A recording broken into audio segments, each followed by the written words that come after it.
Alright YouTube, so we're back of course to talk about some Final Fantasy VII Remake. And what we have today is there's an interview with Naoki Hamaguchi with Push Square, and we haven't looked at the whole thing yet, but I did want to talk about this one article that I had seen about his one regret when it came to the remake.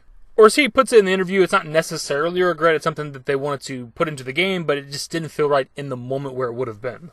Now it's not anything super major, it's actually kind of weird and kind of funny, but it is something I noticed while playing through the remake for the first time. So let's hop right into it. Final Fantasy VII Remake reintroduced the masses to the world of Midgar, launching players back into the Mako-infused universe. When it came to recreating the iconic setting, the game's co-director, Naoki Hamaguchi, has no regrets, except one. Hamaguchi told Push Square, "This is my honest opinion, but I really do feel that I managed to get everything I wanted into the remake and balance it correctly. So I'm confident that it is a worthy offering to bring all the fans who love Final Fantasy VII. There is one thing that is not so much a regret, but more of an interesting aside." He elaborated, "Final Fantasy VII Remake contains many mini-games that pay homage to the original, and there's one that I really wanted to include, but ultimately was not able to do so. You can actually still just about see the impression of where this was supposed to fit in. Fans might remember the basketball shooting minigame in the Gold Saucer, but in actual fact, we also put a basketball hoop in the park that you find on the way to Jesse's family home in the slums, and I wanted to make it playable there too." As I said previously, this did stick out to me whenever I first came across this basketball court during Jesse's mission. I didn't necessarily think I was going to run up and start, slam dunking with Cloud, but there was a basketball minigame in the original. It's hard not to think that whenever you see something Final Fantasy VII related and basketball. So it was a bit underwhelming, a bit disappointing to roll up on this basketball court and not be able to shoot three-pointers with Cloud Strife. That being said, however, Hamaguchi does go on to explain why they did not incorporate it here. Hamaguchi explained the reason they were not able to move forward with this minigame, saying, "However, we felt that having a game that created noise from rebounding basketballs really did not work with the atmosphere at that point in the story, when the team were moving covertly in the dead of night, so we removed it.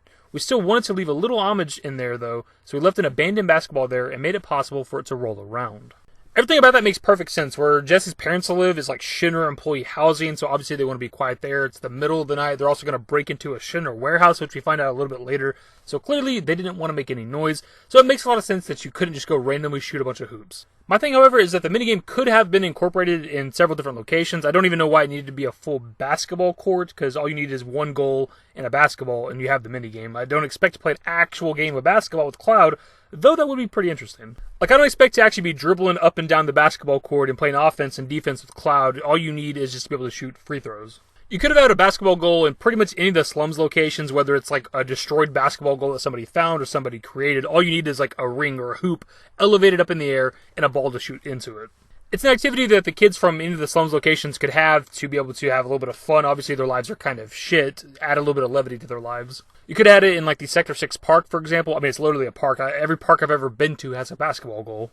You also have the Wall Market Gym, and if you've ever been to a gym, depending on the size and location, they do have basketball courts, similar to like swimming pools. If the gym's big enough and nice enough, it'll have a swimming pool that you can use, because swimming and basketball are good activities. They're physical activities, they're good workouts. There's just several logical locations they could have incorporated the basketball minigame into. It makes sense where it's at. It's a nice neighborhood, right? It's not out of place to have a basketball court there. It's just like, why put it there during a stealth mission? That's the only time we ever go there, and then are like, maybe this doesn't make sense during a stealth mission, and take it out of the game. Anyways, but that's pretty much the video. Kind of interesting topic. It would have been cool to see the basketball minigame incorporated into the remake. It would have been a little bit weird as well, but also not even remotely the weirdest thing that's in this game.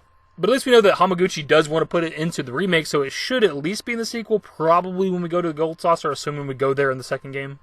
Either way, dudes, that's the video. Hopefully you enjoyed. If you did, give it a thumbs up. Subscribe to the channel if you guys are new and want to stay updated with more Final Fantasy VII Remake content. Turn on my notifications. Follow me on Twitter at @dashingdavid, at my Discord. Links to my social networks are in the description and in the outro. Later, guys.